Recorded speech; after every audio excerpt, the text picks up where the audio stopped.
kooliminekuid olnud ja siis vahest on jälle, et uuesti olen hakanud.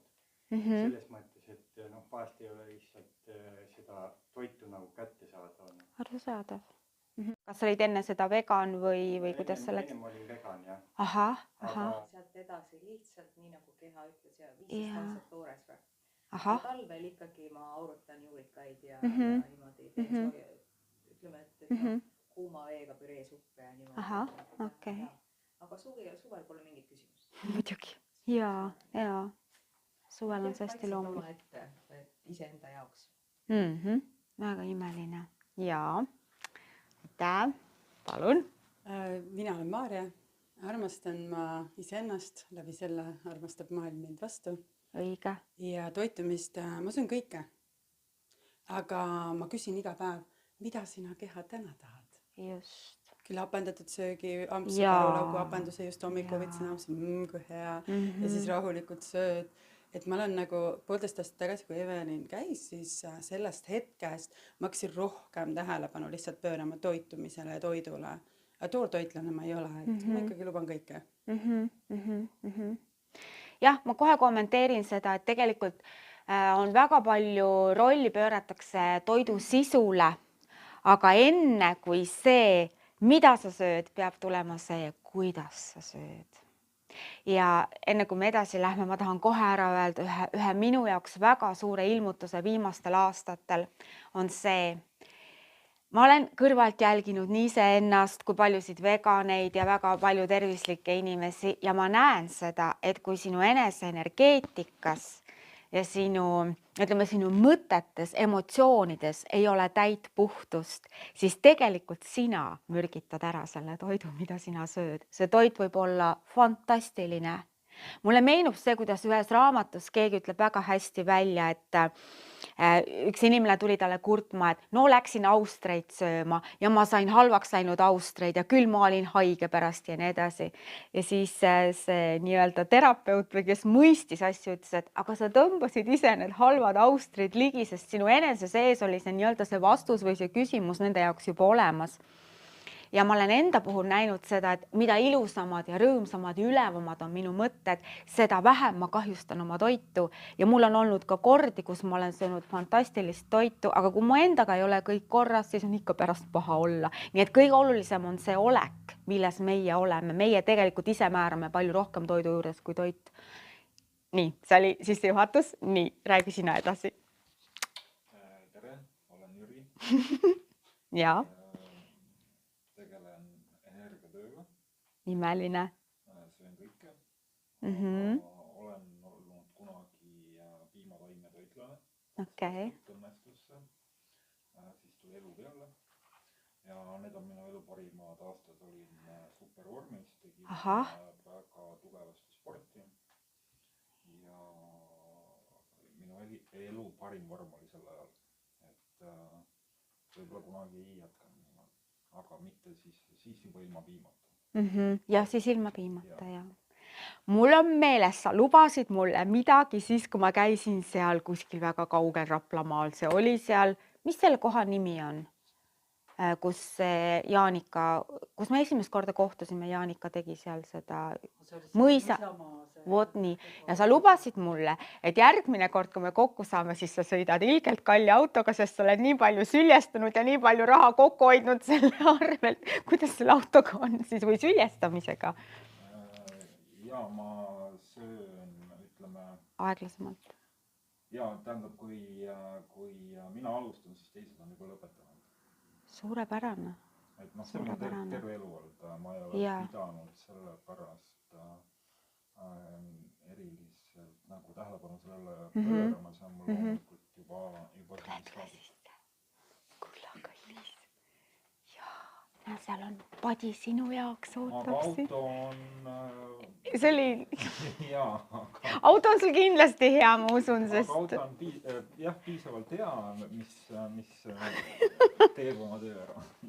Tähendab, ma tulen lihtsalt selle loo juurde. Põhimõtteliselt süljestamise esiisa Horace Fletcher ütles kunagi niimoodi, et kui üks 5-liikmeline perekond 1,5 aastat süljestab, siis neil tekib nii palju vaba raha, et nad võivad oma 5-toalise korteri vabalt ära sisustada sellest vabast rahast. Sellest nagu sai see teema kunagi alguse ja tegelikult tõesti vaba raha tekib siis ja ta ei teki mitte lihtsalt sellepärast, et sa käid vähem poes ja ostad vähem kaupa, vaid sa tegelikult saadad välja õigeid sõnumeid ehk siis toidu väärtustamise sõnumeid ja mida rohkem sa midagi väärtustad, seda rohkem antakse sulle väärtusi juurde.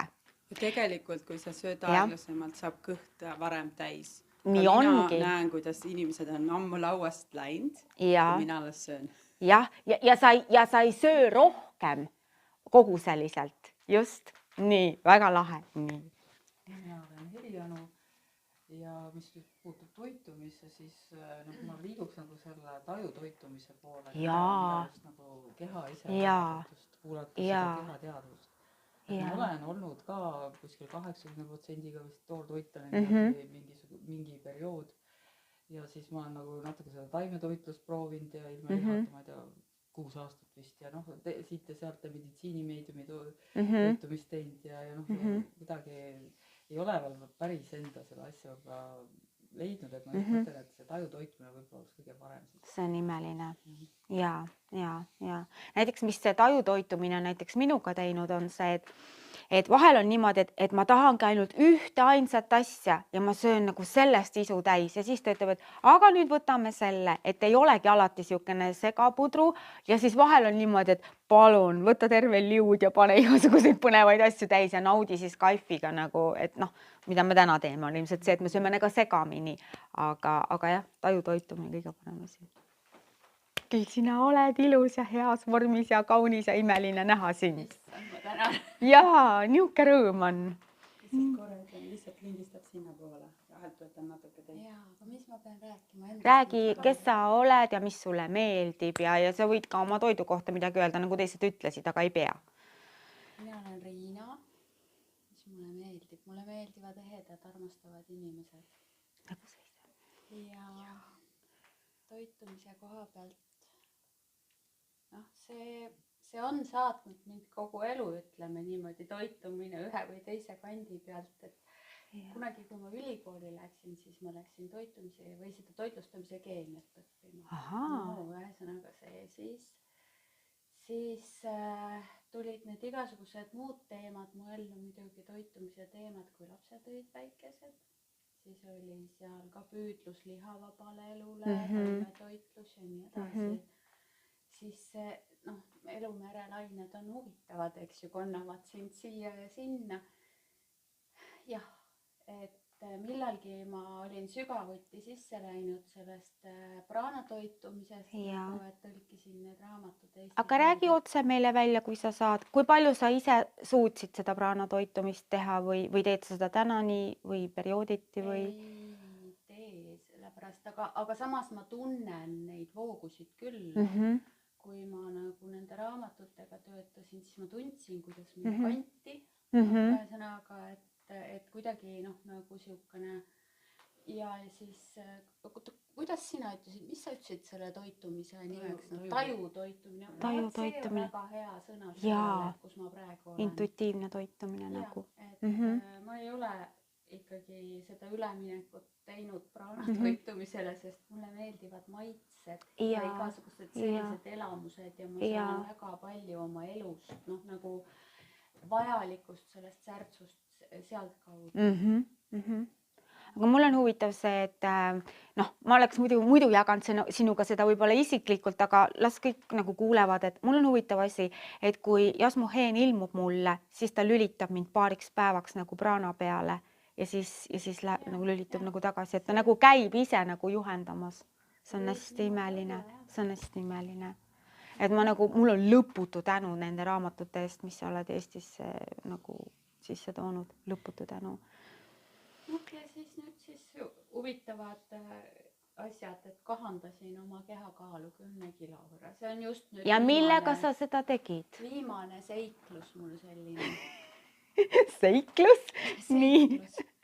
Ta oli seiklus selles mõttes, et see oli päris nagu siukene juhendatud asi küll, aga ma ikkagi kasutasin ühte dieediprogrammi raamistikku ka, et ei ole ikkagi nagu selline teema, et ma ei sööks nagu midagi.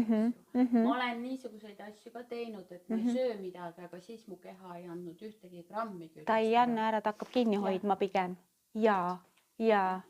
Aga kusjuures sinu puhul ma näiteks märkasin seda, et kehakaalu muutusega muutub isegi, võib hääl muutuda ja see, kuidas me nagu, sa räägid väga seksikalt, ütleme otse välja nagu siuksed väga-väga lahe, sest tegelikult ongi, kui me saavutame oma keha üle parema kontrolli, siis kõik meis muutub see, kuidas me ennast väljendame, me hakkame palju rohkem voolama ja see on hästi imeline.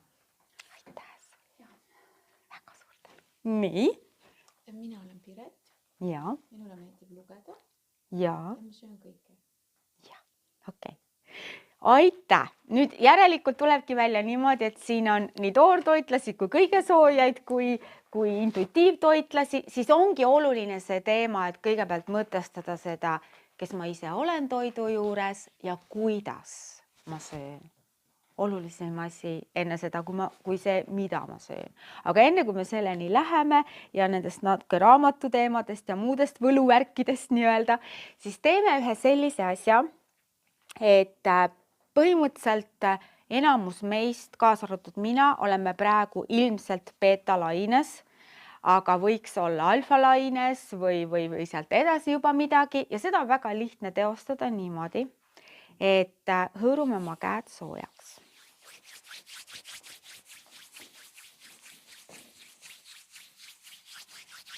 Nii. Ma nägin seda ühelt hüpnootiliselt sündmuselt. Nende soojade kätega nüüd siiamaani, peast kuni siiamaani tuleb hakata ennast silitama. Nii nagu sulle endale meeldib. Silita pead, silita õlgu, nagu kallista ennast. Selja tagant ka natuke silitada või see on hästi oluline koht. Silitada seda turjavööndit, et siit kõik need asjad, mis siia turjavööndi peale kinni jäävad, et need võiksid maha rahuneda, kaela silitada siit eestpoolt, kus on lümfipiirkond ja sul hakkab kohe nagu selline tunne tuleb, et tahaks natukene nagu ohata või lasta midagi vabaks. Nii võib silmad kinni panna ja silitada oma kulme. Silitada oma nina külgi. Inimesed tegelikult katsuvad oma nägu ainult siis, kui nad pesevad või meigivad seda, aga tegelikult, kui sa puudutad oma näguga keset päeva, siis sa saavutad iseendaga kontakti paremini. Ja mis on nagu hästi ja põski niimoodi vaikselt silita kõrvade suunas. Ja mis on nagu hästi hea nipp, seda üks vana selgelt nägija õpetas, et kui sa niimoodi oma käed soojaks hõõrud ja paned vastu nägu, siis su nägu ei vanane oluliselt. Et see on täiesti kortsude vastane temaatika, kui sa silitad oma nägu ja siis natukene niimoodi lõua allapoole. Nii, ja siis nüüd rinna pealt tõmba veel allapoole. Ja iga tõmbega sa nagu silitad maha seda, mida ei oleks praegu enam vaja. Õhtu on käes, ei ole vaja enam ühtegi koormat kanda. Nii, nüüd silita siit maha kõik. Lausa niimoodi nagu pühi maha või lükka maha. Pole vaja ühtegi koormat enam täna õhtul kanda, sest meil on mõnus õhtu ja me läheme pärast mõnusalt koju ja pärast läheme rahus voodisse ja kõik on hästi. Tegelikult ma ei taha, et seda häälega ütled, aga ütle nagu endale 3 korda. Pane käsi siia, ütle endale 3 korda. Kõik on hästi, kõik on hästi, kõik on hästi. Hinga sügavalt ja ütle endale kõik on hästi, kõik on hästi, kõik on hästi. Kui tegi hoida natukene silmi kinni, siis see, mida ma hetkel räägin, võib-olla läheb isegi paremini sügavustesse. Ma lugesin kunagi läbi ühe raamatu, mille pealkiri Jumal kõneleb. Ja 2 naist kirjutasid selle raamatu otsevestlustest, mis nad said kõige kõrgemaga, kuidas iganes keegi ka kõige kõrgemat tõlgendab, see võib olla ka meie enda kõrgem mina, kes meiega niimoodi kõneleb. Aga põhimõtteliselt hästi palju, seal raamatus käis läbi sõnum, ütle endale, kõik on hästi. Nii lihtne asi. Üks lihtsamaid sõnumeid üldse. Väga tavalised eestikeelsed sõnad. Kõik on hästi. Aga kui see saab selliseks igapäevaseks pidevaks mantraks, kõik on hästi, siis nagu vasti ongi kõik hästi. Nii. Võib silmad lahti teha, see oli üks väga hea hetk. Aga nüüd ma tahaksin enne, kui ma räägin nii toidust kui oma lemmikteemast, süljestamisest, millest ma alati tahaksin rääkida, ma näitan teile mõningaid oma võluvahendeid. Et mul on siin esimeses raamatus üks terve peatükk sellisest tegelasest nagu džinn. Ma ei tea, kellel on mu esimene raamat, kas keegi on oma džinniga kohtunud? Et väike tagasimeenutus sellele loole, et ma sain kunagi teada, et araabia keeles on ingli nimi võib olla džinn. Ja mul ei olnud rohkem vajagi teada, kui et on üks ingel, kes on džinn ja kes võib täita mu soovid. Ja selles mõttes, et ma olen natukene hulljulge. Selles mõttes, et kui ma midagi huvitavat kusagilt kuulen või märkan, siis ma proovin selle kohe ära. Ma olen kohe praktikasse, ma nagu ei karda seda teha. Aga siis ma olin veits ettevaatlik, ma proovisin seda džinni asja. Ma nagu visualiseerisin endale teda ja ta on aja jooksul ka muudab oma välimust, nii nagu me kõik muudame oma soenguid ja riideid ja nii edasi. Aga ma hakkasin teda nägema, on tõeliselt pikk ja suur võimas ingel, tal on hästi kiirgavad helesinised nagu kalliskivi silmad. Ja ta on minu ja mehe tõeline abiline ja siis ma andsin talle lihtsaid ülesandeid esialgu, aga siis ma sain aru, et ta on nagu ikkagi kõige kõrgema jumala enda sulane, et tal on nagu vaja suuremaid ja võimsamaid ülesandeid, et ma ei solvaks teda. Ja siis ma palusin tal aidata 2 kinnisvara maha müüa ja sellest on selle esimeses raamatus juttu, kuidas need juhtusid, aga nüüd me oleme aastaid suhelnud ja nüüd ma näitan lihtsalt ühte väikest abivahendit, mida ma vahel kasutan. Ma räägin temaga muidugi otse. Aga ma leidsin, et viiakse siukseid mõnusaid džinnilambikesi. Miks ma siukseid asju kasutan, et nad vahel lihtsalt aitavad nagu aktiveerida midagi või tuua mind selle asja mõttesse sügavamalt sisse. Siis ma ostsin sellise džinnilambikese ja siis ma võtsin paberikese, mis mahub ilusti sinna rulli keerata. See on nüüd kusagil 3 aastat tagasi täidetud paber. Ja ma kirjutasin sinna üles, mida kõikvõimas džinn võiks kõik teha meie elu heaks ja siis ma tegin selle paberi veel patšuuliõliga kokku ka ja keerasin ta uuesti rulli ja siis panin ta sinna džinni lambikese sisse, panin selle lambi veel peegli ette ja panin vahel küünla sinna põlema ja nii edasi. Ja nüüd ma võtsin selle mingi võib-olla nädal aega tagasi välja selle ja lugesin oma mehele ette, ütlesin, et vaata, mis ma siia kirjutanud olen. Et ma olen siia kirjutanud, et palun leia meile meie ideaalne kutsikas. Aita meil valada ära meie maja põrandad, kes suvel käisid meie pool, siis meil olid seal veel palamatta need. Siis aita mul trükkida ära teine raamat. Siis aita mul minna sügavuti oma jumal teadvusesse ja nii edasi. Faktiliselt kõik asjad, mis ma olen siia kirja pannud, ta on ära teinud ja veel kuidas. Räägin teile paar sõna sellest kutsikast. Lihtsalt need, ütleme, inimeste ehtsad elulood on vahel nagu väga kõnekad, sellepärast et see ongi see reaalne asi, mis meie elus toimib. Selle kutsikaga oli niimoodi, et me otsisime Eestis seda mitmelt poolt ja siis lihtsalt kõik ütlesid meile niisuguseid kirveid hindasid ja mitte, et et me oleksime nagu, et me ei oleks valmis maksma, aga selles mõttes see tundus nii kirves kõik ja see ei tundnud kuidagi nii õige. Ja siis ma leidsin ühe lätlanna, kes on nagu aastaid tegelenud sellega, aga ma ei usaldanud teda mitte üks põrm. Ma olin tema jaoks nagu nii karm klient selles mõttes, et mitte karm, aga ränk klient. Ma kogu aeg ütlesin, ma ei maksa mingit ettemaksu ja mitte midagi. Ma ei julgenud, lihtsalt mõtlesin mingisugune Läti värk on ju, pärast on mul raha läinud ja koera pole on ju. Ja siis ta kirjutas mulle kogu aeg, et ma hoian sulle kutsikat. Küll ära maksa, aga ma hoian sulle kutsikat. Tema nagu tahtis mulle rohkem seda koera, kui mina nagu oskasin isegi nagu nõuda tema käest. Ja see jälle tõestas seda, mida ma olen kogu aeg öelnud, et parim manifestatsioon on see, kui see, mida sina tahad, tahab sind rohkem, ta hakkab sind täiega kakkuma. Mul on siukseid asju, mis kakuvad niimoodi, et ma ei saa isegi magada, sest nad kakuvad mind nii kõvasti ja nad kakuvad mu ära oma ellu nii-öelda, et sedapidi käivad asjad nagu palju võimsamalt.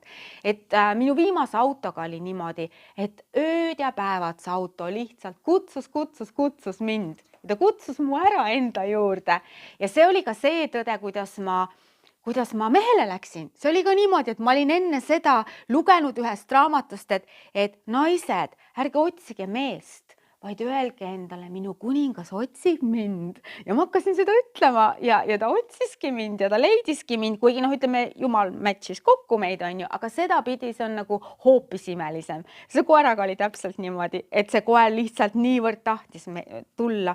Ja teate, mis selle koeraga nüüd on või?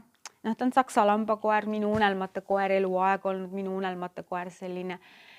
Ja ma katsun seda koera ja ma ei tea, võib-olla see on nagu hull, aga mulle tundub, et see koer on minu teine mina koera kujul. Et kui mina oleksin koer, siis mina oleksin see koer, tema nimi on Lilli, ta on emane, selles mõttes, et me oleme sugulashinged, me oleme partnerid, me oleme kaksikud. Mu mees ütleb selle kohta, et minu eided.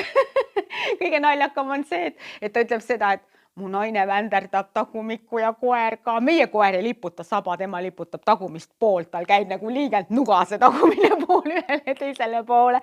Aga lihtsalt see nagu, ja siit on tohutu õppetund minu jaoks. Inimesed mulle kõik ütlesid seda niimoodi, et ära võta seda koera, et need saksa lambakoerad, et neil käib tagasild, jääb haigeks ja meil on seda probleemi tekib ja mida iganes on ju.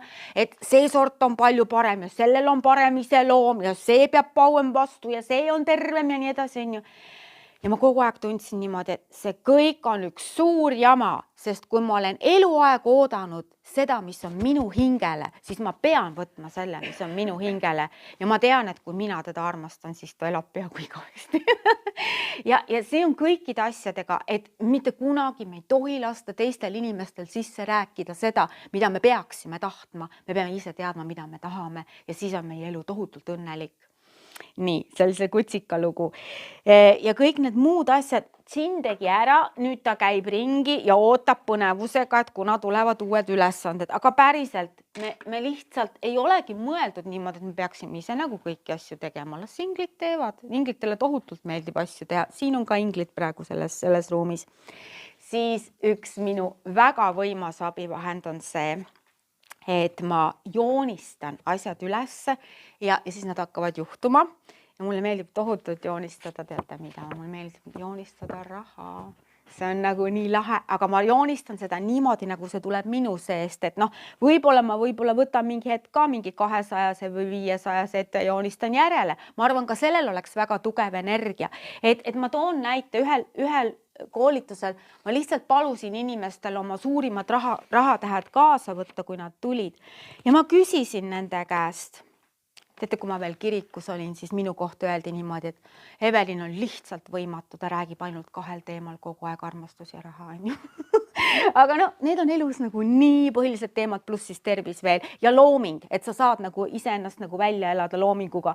Ja ma ütlesin, et inimesed, võtke oma rahatähed kotist välja, sularahatähed. Ja ma küsisin, kas te teate, mis seal peal on? Ja mitte keegi ei osanud mulle vastata, mis on rahatähtede peal. See tähendab, me ei tunne oma raha. Juba see esimene asi, et sa ei tea, mis siin peal on. Muidugi see oli veel liiga palju tahte, et nad teaksid, kus need on väravad, miks need on seal, miks on need sillakaared seal, kes selle lõi, miks. See oleks juba nagu liiga ulme, on ju. Aga tegelikult, kui sa läheksid koju ja uuriksid järgi, miks need asjad seal on, tead, mida sa siis teed või? Sa annad aega. Ja kui sa annad aega millegile, siis see tähendab, et sa annad energiat. Ja kui sa annad energia, sealt hakkab meile energiat tulema. Nii et selles mõttes on täiesti okei minna täna õhtul koju ja hakata uurida, mis värk nende rahatähtedega on. Ja see asi ka, et võib-olla mõned meist on võib-olla eurovastased. Selles mõttes, et see euroliit on nii ja naa. me saame ära kasutada kõike, ka euroliitu, see on meile õnnistuseks lihtsalt, ka see raha on meile õnnistuseks. Nii, ühesõnaga ma palusin inimestel võtta raha tähe, vaadata silmid seda ja siis seda silitada. See üks asi, mida mina nagu hästi palju teen, ma võtan raha tähe, sularaha tähe ja ma silitan seda, lihtsalt ma lasen seda sõrmede vahelt läbi ja ma kuulen seda häält, mida see rahatäht teeb siis, kui ma teda silitan või siis, kui ma loeksin teda juba mingites suuremates summades, mismoodi ta krõbiseks. Sellepärast, et midagi manifesteerida oma ellu tähendab tajuda midagi kõikide oma meeltega. Selles mõttes, et kuidas lõhnab, mismoodi on, ma ei tea, suhu ma ei ole päris toppinud teda, aga selles mõttes suud anda võib ja selles mõttes, et mida rohkem sa kõigega endast tajud seda parem on, see tähendab, et sa oled kontaktis. Mitte ükski asi ei toimu elus ilma kontaktita. Kõik, mida sa tahad saada, ole sellega kontaktis. Mul on väga vapustavaid kogemusi raha enda isikuga. Selles teises uues raamatus nüüd ma kirjutan sellest, kuidas raha on küll, me kõik ise oleme tegelikult ka raha, sest me oleme Jumal, me oleme universum on meie sees, me oleme ise raha ja nii edasi on ju, aga samas mulle meeldib teda ka tajuda nagu raha vaimuna või raha isikuna ja ma suhtlen temaga. Ja mida rohkem ma olen temaga kontaktis, seda rohkem õnnistust mu ellu tuleb ja ma vahel vahetan ka välja identiteete. See on mu uus lemmikteema. Identiteet on kõik, ma ütlen, et identiteet on kõik, sellest algab kõik. Korraks hüppe teise teemasse, et inimesed tohutult kas tahavad minna paksemaks või kõhnemaks või rohkem muskleid või vähem liha või vähem rasva, mis iganes on ju. Ja nad teevad ajutisi muudatusi elus. Aga kui identiteet ei muutu, siis see asi läheb tagasi sinna, kus ta on olnud. Sellepärast, et identiteet on meie keskjuhtimissüsteem. Ja kui identiteet ütleb sulle, sina oled ülekaaluline inimene, siis sa võid kas või 50 kilo alla võtta, aga 2 aasta pärast oled sa uuesti ülekaaluline, sest su kesksüsteemis ei ole välja lülitatud seda nuppu ja ei ole teist programmi sisse pandud. Et mul on olnud ülekaalulise programm peal, mul on olnud ka alakaalulise programm peal.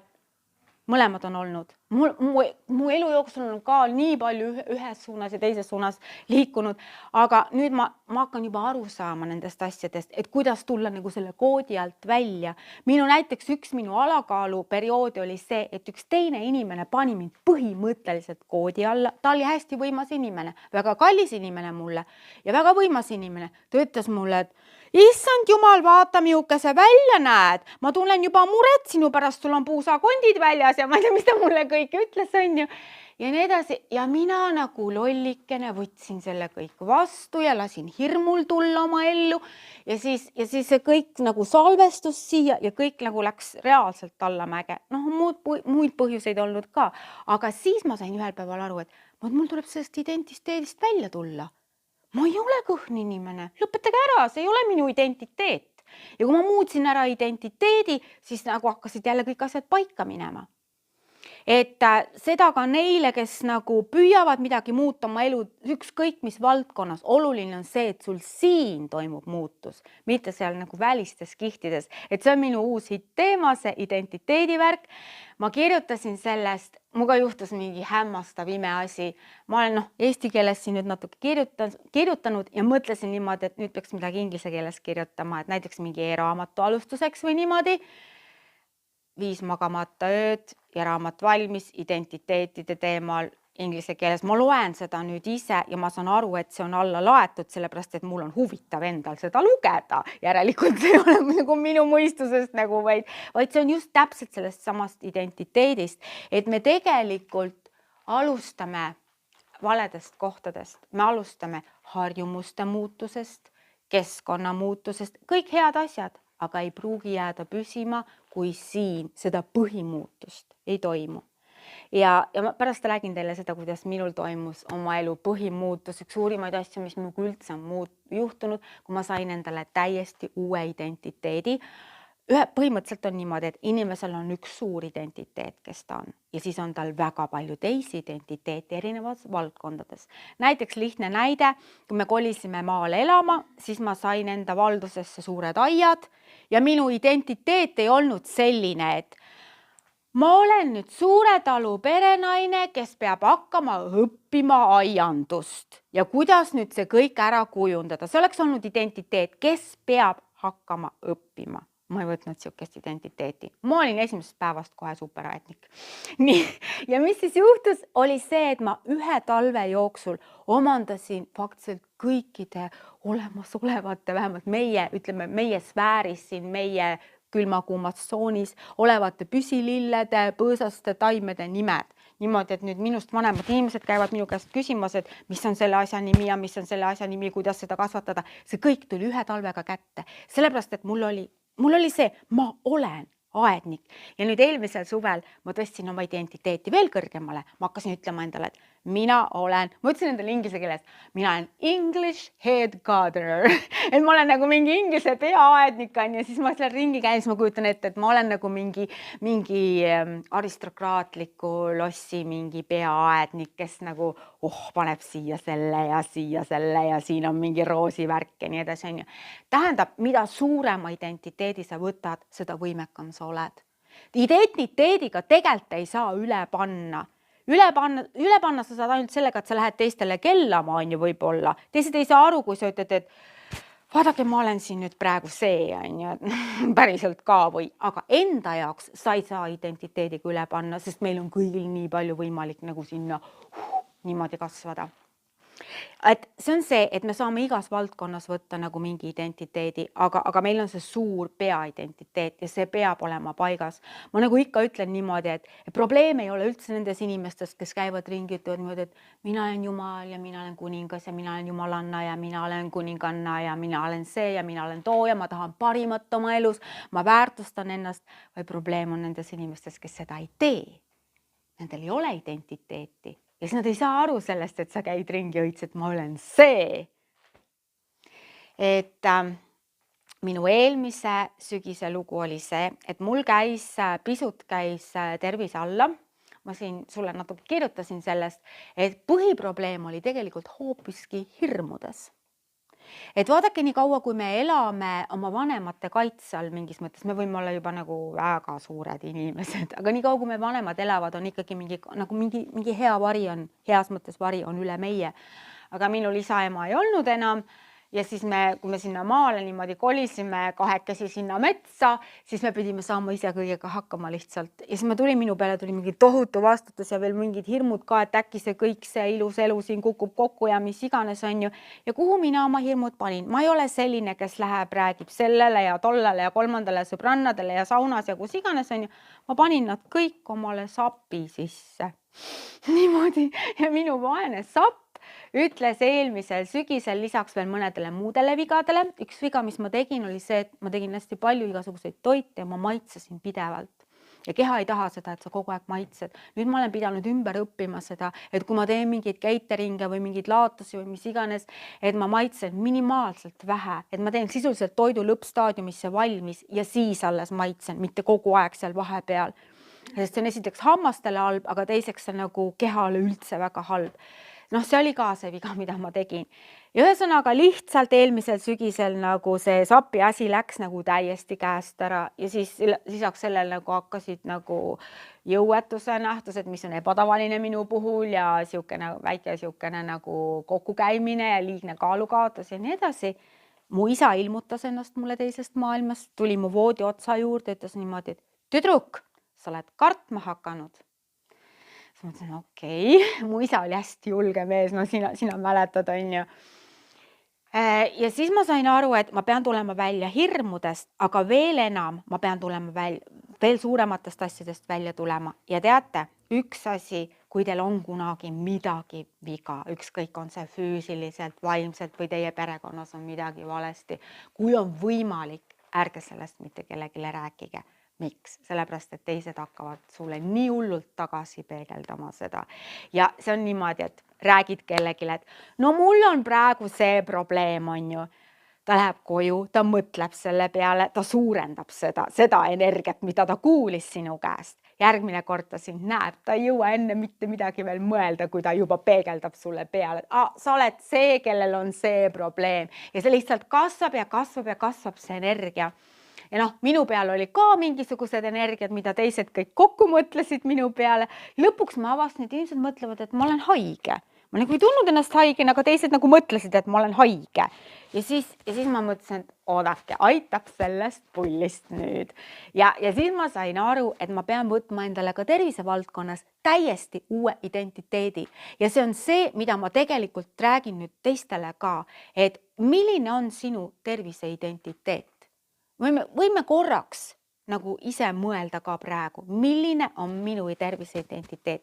Kas ma olen 90% terve inimene, kas ma olen 75% terve inimene, kas ma olen inimene, kes vajab oma tervist turgutada, kas ma olen inimene, kes püüdleb tervise poole, kas ma olen terviseteadlik inimene ja nii edasi. Milline on sinu terviseidentiteet ja sinu kehaidentiteet? Teeme väikse mõttepausi, mingi paar minutit. Kuidas sa identifitseerid enda tervise olukorda?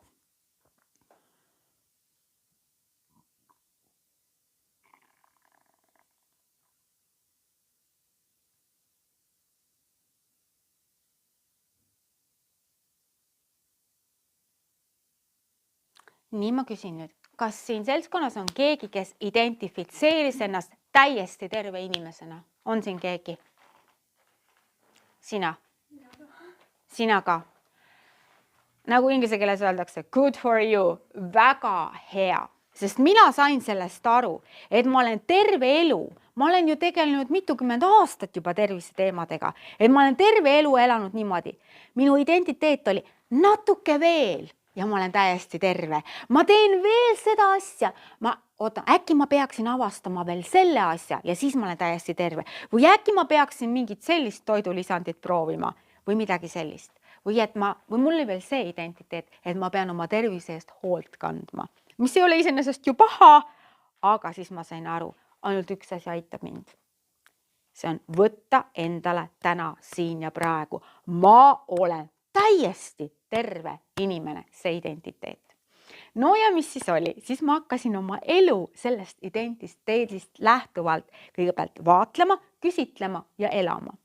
Ja nagu ma ütlesin, mul oli nagu veits kehva olla siis eelmisel sügisel ja mu mees tegi parajasti metsa ja pani seal oksi kokku ja neid jääke ja siis ma mõtlesin, mida teeks täiesti terve inimene praegu? Kas ta jääks tuppa või ta läheks mehele metsa appi oksi kokku tõsta? Ma mõtlesin, täiesti terve inimene läheb metsa. Nii ma tegin. Ma mõtlesin, mis täiesti terve inimene veel teeb? Kas ta tõstab nagu kergeid asju või ta tõstab raskeid asju? Täiesti terve inimene tõstab raskeid asju. Kas täiesti terve inimene jookseks trepist üles või kõnniks? Ja ma absoluutselt kõik asjad mõtestasin ümber lähtuvalt sellest identiteedist, et ma olen täiesti terve inimene. Ja see aitas mind väga palju rohkem kui see identiteet, et ma pean veel midagi tegema selleks, et terve olla. Ja siis lõpuks oligi niimoodi, et keha ütles, okei, see on sinu identiteet, teeme ära.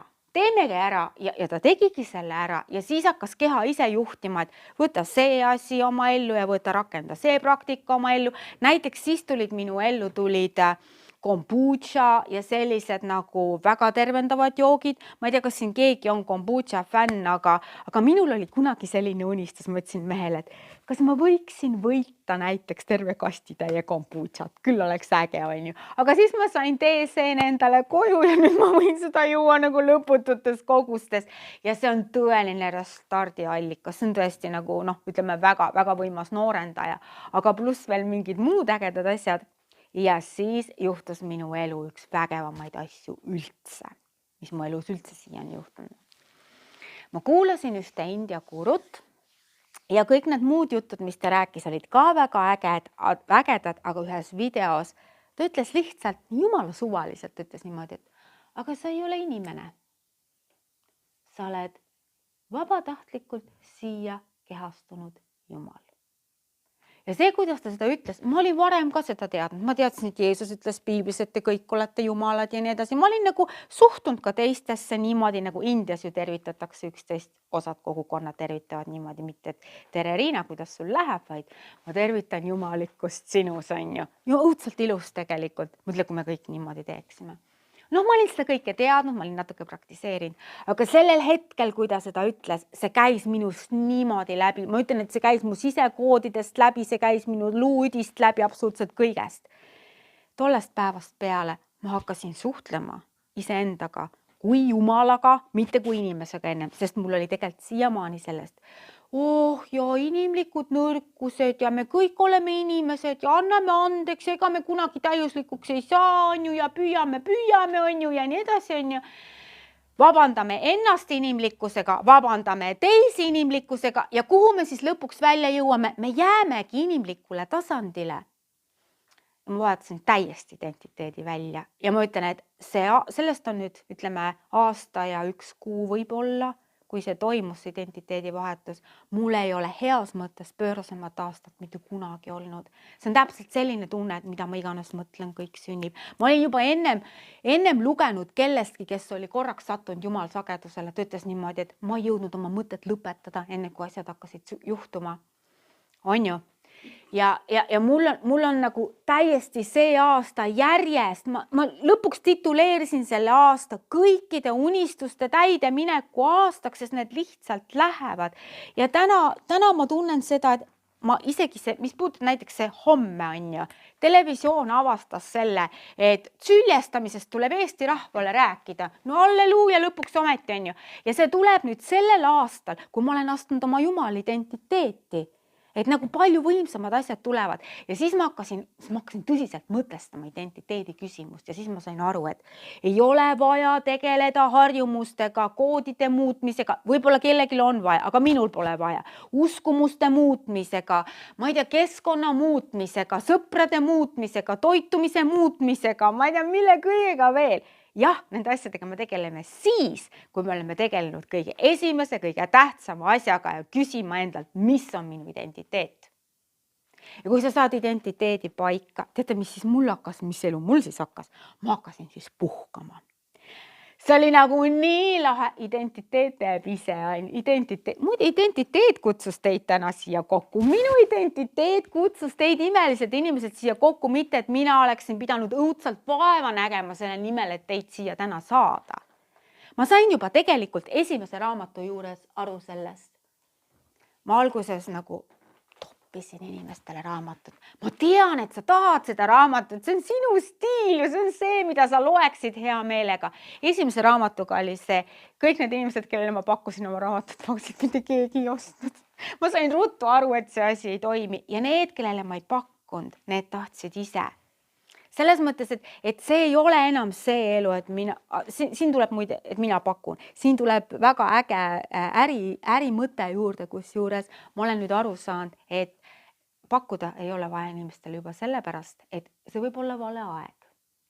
Ja vale aeg on see, et võib-olla täna tal on paha tuju või tal on paha tervis või tal ei ole täna raha või ta ei ole valmis või tal on üldse paha päev ja nii edasi. Ja sa saad tema käest kätte selle ei.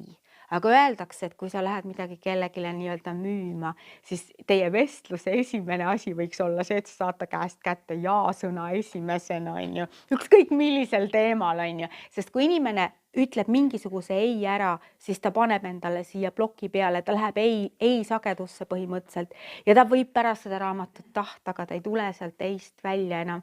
Ma rääkisin seda oma esimeses süljestamislaagris, mis on nüüd tänaseks toimunud. Ja siis üks osaleja ütles, et ma töötasin Tallinna vanalinnas ühes kohvikus ja meil oli 3 jahi reegel. Mõtlesin, mis see 3 jahi reegel on? See on see, et sa lähed kliendi juurde, ütled, et kas pole täna tore päev? Jah. Kas pole Tallinn ilus linn? Jah. Ja siis oli veel mingi 3. asi, kui ta on 3 jahi ära öelnud, siis on kindel, et ta ostab ja mis iganes on ju. Et põhimõtteliselt see ongi see, et me võime lennata inimesele peale täiesti jumala valel ajal, aga oota ära oma aeg, anna vabadus ja nii edasi. Ja nüüd ma teengi kõiki asju läbi identiteedi ja ma puhkan. Mis ma sellega öelda tahan, on see, et identiteet hoolitseb absoluutselt kõige eest. Ta hoolitseb suhete eest, ta hoolitseb keskkonna eest, ta hoolitseb võimaluste eest, ta hoolitseb ka minu muutmise eest. Ta hoolitseb selle eest, et muuta mind vastavaks sellele Jumala identiteedile. Mitte mina ei muuda mind, vaid tema muudab mind. Ja see on mega põnev. Aga see on tegelikult rohkem järgmise raamatu teema. Siis ma räägin teile veel ühest väga olulisest asjast, mis Eesti rahva jaoks on praegu suht madalas seisus, on tuleenergia. Mulle hästi meeldib see, kuidas keegi hiljuti ütles, et miks need sõjad ja värgid ja möllud praegu toimuvad, et inimesed on tuleenergia suhtes nagu kuidagi väga madalal tasemel ja siis tuleb see nagu see halb tuli nii-öelda, see sõjatuli tuleb esile. Et kui sa tahad näiteks midagi oma elus nagu tugevdada, siis selle nimel pane küünal põlema, elav tuli, see on nagu meile kõigile ka kehaliselt väga vajalik ja sa annad energiat sellele juurde kohe, tule läbi. Olete kuulnud, kuidas Kaljupallis ütleb niimoodi, et tule väekene, tule appi meile, tule väekene. Miks mina selle küünla täna siia panin energiat juurde? Sellepärast, et ma leidsin, see on küll second handist pärit, aga see on see, mida ma kohe nagu tavasin ära, et see peab olema. See sama, kes rääkis Jumala identiteedist, rääkis ka ühest sellisest tegelasest nagu Kubera. Kas keegi teab, kes on Kubera? Või Kuvera öeldakse ka vahel? Ei ole kuulnud. Kubera on, ütleme, inglise keeles öeldakse tema kohta the banker of heaven. Ühesõnaga vaimumaailmas eksisteeriv tegelane, kes vastutab siis kõikide rahade õige jagunemise ja varade ülevaatamise eest. Ja tema värvid on just nimelt kuldne ja punane, et tema sümbolid on tihti kuldmündid ja granaatõunad.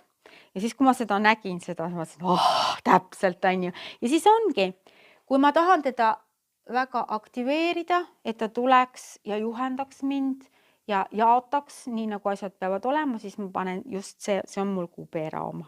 See konkreetne küünlajalg või alus, ma panen tule põlema ja see aktiveerib teda. Siis kui ma tahan seda topelt aktiveerida, siis ma veel kasutan peeglit. Siin selles teises raamatus on räägitud sellest tõelisest peeglimaagiast, kuidas peegliga saab paljundada sellisel viisil, et see on lihtsalt imeline. Kodus see on nüüd väike peegel, aga ma kasutan ka suurt peeglit.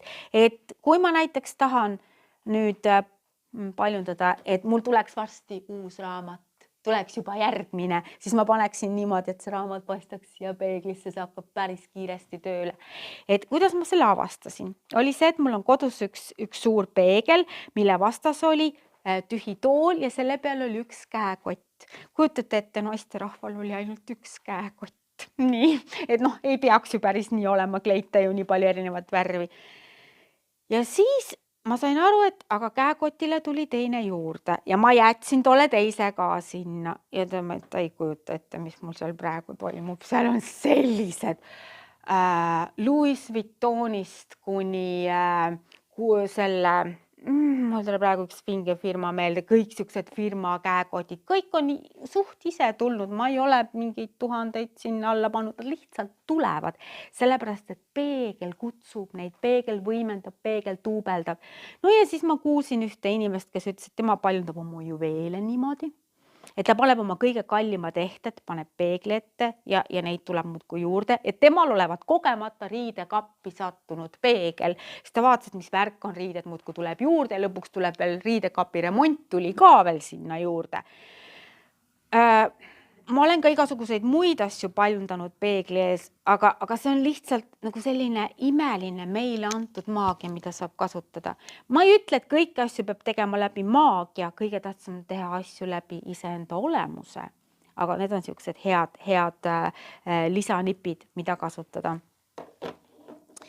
Nii, aga nüüd selle raamatuga on see asi, et retsepte, mis on põhimõtteliselt nagu minu patent isegi või täitsa niimoodi, et enda loodud, ümber kujundatud või päris otsast lõpuni loodud.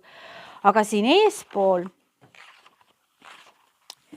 on see põhiline, mida ma olen praegu tunnetanud, mida oleks võib-olla vaja Eesti rahvale. Asi selles, et kui ma olin veel kunagi kirikus, siis ma kuulsin ühte huvitavat asja. Öeldi niimoodi, et on olemas olnud pühakute ajastu, et meie keskel on olnud palju inimesi, kes on olnud nagu eriliselt puhtad, helged, pühad, tõesti väga pühted, isegi võib-olla nagu religioossed või sellised. Peale seda on tulnud kuningate ajastu ja ma arvan, et see raamat on siis nagu jääb sellesse ajastusse. See tähendab see tõesti, et sa nagu hakkad valitsema oma elus, et sa hakkad väärtustama kõike. Ja see ongi nagu mingi hetk minu sõnum olnud viimasel ajal niimoodi, et inimesed väärtustage ennast, et võtke kõike kuninglikult, sa võid elada täiesti tavalist elu ja sa võid elada väga erilist elu, sa võid iga jumala päev süüa kuninglikult, sa võid voodisse heita ka kuninglikult, sa ei pea tavaliselt voodisse minema. Ma olen viimasel ajal hakanud isegi oma voodit ette valmistama selleks, sest see uneaeg on ikkagi niivõrd vajalik aeg ja niivõrd, mitte vajalik, vaid pigem mitte vajalik. Ma nagu Jumala identiteedis ei vaja üldse nii palju und enam, aga ta on lihtsalt niivõrd eriline aeg.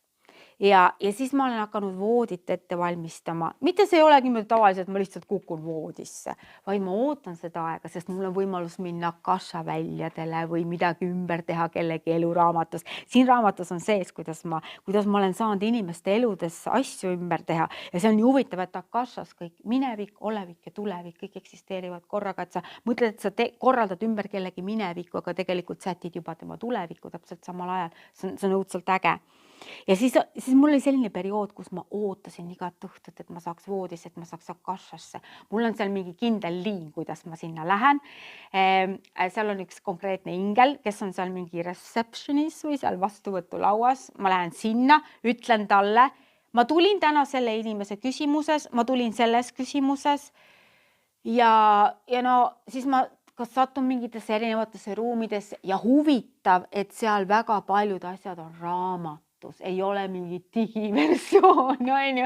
Ma ei tea, ingel ei ole mulle korragi öelnud, et mine sinna kompuutrisse ja võta sealt. Võib-olla seal on kompuutrid, ma ei tea, aga mind pole sinna saadetud, et pigem on ikkagi mingid, ma ei tea, maast kuni taevaste lõppudeni mingid kõrged raamaturiiulid ja mingid siuksed antiikmööbel. Kusjuures kuulsin hiljuti, keegi rääkis, kes oli hiljuti akashas käinud, ütles, et puitnikerdustega mööbel, sama nagu mina näen, et ju seal on ikka siuke stiil, eks ole, siukene.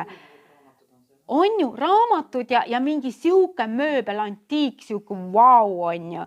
Ühesõnaga, raamat on tegelikult niivõrd võimas asi. Ma lihtsalt mõtlen nagu, kuidas iga minu eluetappi ja minu mingid uut avastust, on see süljestamine või toortoit või mis iganes on saatnud alati raamat. Ja ma olen raamatust teinud nagu mingi sellise püha asja, et mul on siin üks peatükk lausa ikoonraamatud, ja kuidas raamatuga üldse toimida on see, et kui sa tahaksid mingit energiat oma ellu, siis mine osta uus raamat, kust keegi pole veel välja kakkunud seda energiat sõna otseses mõttes. Mine osta uus raamat, kas sa seda loed või loe, aga juba see, et sa tood ta koju, paned iseenda lähedale, see hakkab tööle. Ja ka see, et sa olid nõus välja käima ka sellest nagu mingisuguse omapoolse panuse, see on juba selline energeetiline kutsung. Ma väärtustan seda energiat, las see energia tulla minu ellu. Et nii ma olen igasuguseid erinevaid energiaid toonud oma ellu, näiteks mingi paljajalu jooksmine.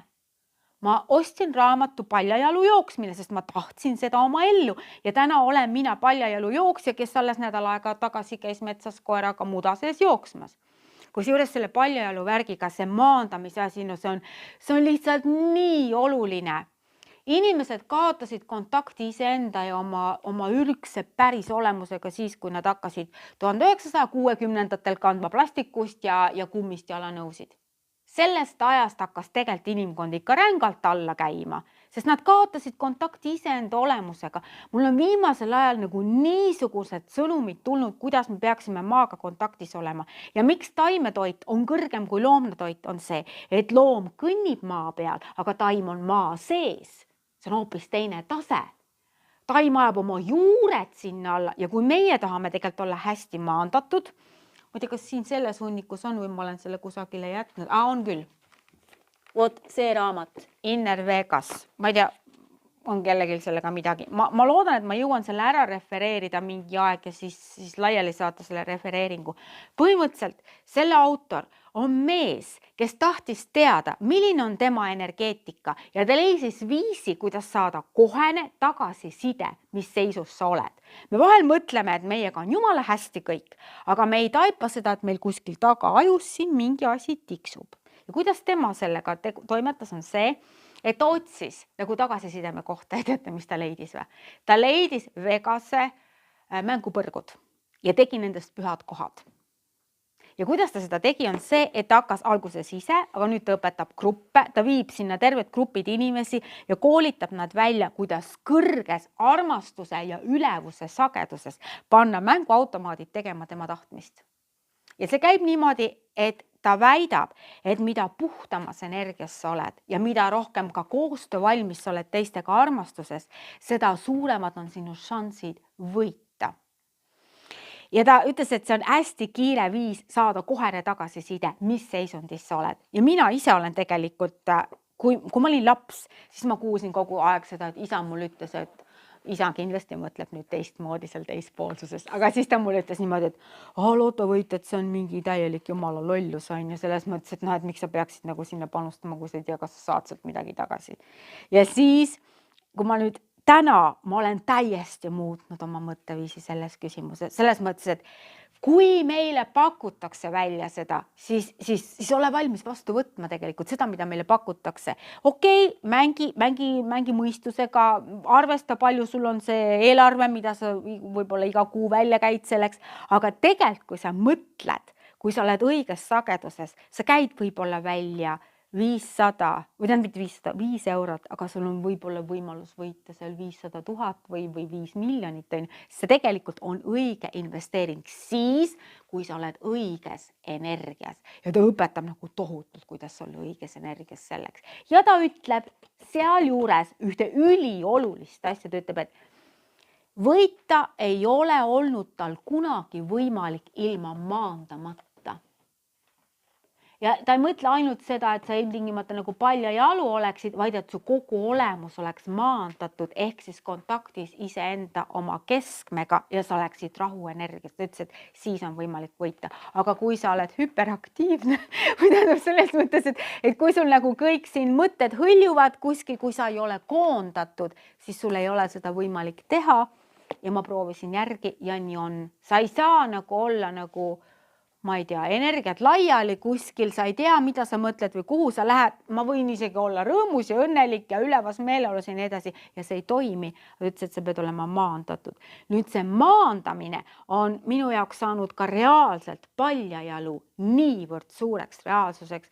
Ma olen suvel, ma ei panne faktiliselt mitte kunagi mitte midagi jalga. Ma käisin isegi poes viimasel ajal nagu paljajalu ja mind ei huvita, mis inimesed mõtlevad, sest maandamine on see, mis meid öeldakse niimoodi, et sa võid kõike oma tervise heaks teha, absoluutselt kõike, aga kui sa ei maanda ennast, siis on ikkagi üks kõige olulisemaid asju puudu. Ja just see maast tulevad need õiged, öeldakse kõige tähtsam vitamiin on maavitamiin üldse. Ja see, et sa lähed, et just see negatiivne laeng, mida sa maa käest saad, see on niivõrd rahustav. See on iga kord, kui ma lähen aeda, ma hakkan rohima, panen käed mulda 5 minutit ja ma tunnen, ma olen mina ise. Ma olen kõige rohkem mina ise võib-olla. On ka mõned muud asjad. Olen siis, kui ma olen mulla sees. See on niivõrd naturaalne, see on niivõrd loogiline meie jaoks. Ja siis nüüd viimasel ajal oli see, et kõik see jutt algas nüüd sellest peale, et ma ostsin selle paljaelu jooksmise raamatu. See tõi uue etapi minu ellu, kuna ma selle raamatu kaudu avasin nagu ukse sellele. Ja nüüd ma käin paljajalu metsas jooksmas. Ja sellel suvel ma mõtlesin, et mida asja, lapsena kogu aeg keelati igasuguseid asju. Teate, kui paljusid asju meile lapsena keelati neid asju, mis on kõige õigemad asjad? Nii, meil keelati kätega söömise kindlasti, käed ju mustad on ju. Meil keelati matsutada, luristada ja lurpida ja kõiki neid ja taldrikut lakkuda ja sõrmi lakkuda. Ja paljajalu poris käia ja pool alasti õues käia. Mõtlesin, vaata nüüd ma teen kõiki neid asju, sest need on kõik niivõrd tervislikud asjad. Ja siis mul oli üks asi veel. Selles mõttes, et ma ei ole küll mingi mässaja, aga mõtlesin, okei, ma teen just seda, mida mul on kogu aeg räägitud. Ära sa seenele ega marjule mine ilma, et sul ei oleks pikki saapaid jalas. Ohtlik ju, maod ja usid ja ma ei tea, kes kõik veel on ju. Ja muidu ma olin ju jooksnud lihtsalt mööda teed on ju koos koeraga ja noh, mööda teed mul on ammu juba jalad harjunud, ükskõik mis pinnasel jooksma. Tegelikult on niimoodi, kui sa hakkad palju jalu midagi tegema, inimese jalad on niimoodi ära rikutud, vabandust, teie jalad on imelised, aga põhimõtteliselt on inimese jalad niimoodi ära rikutud, et läheb aega 3 kuud, enne kui taastub inimese jala loomulik olek. Ja väikestel lastel on juba jalad niimoodi ära rikutud tänu sellele, et neile hakatakse kohe midagi jalga toppima. Nonii, jooksin siis selle tasapinna peal ja ka kivide peal juba kõigega harjunud ja põhimõtteliselt see, kui sa jooksed maastiku peal, sa paned tööle kõik selle, mis öeldakse, väga suur probleem on see, et me kõik kogu aeg kõnnime sileda tasase maa peal. Meil ei ole mitte mingisugust koormust nendele kohtadele, mis peaksid koormust saama.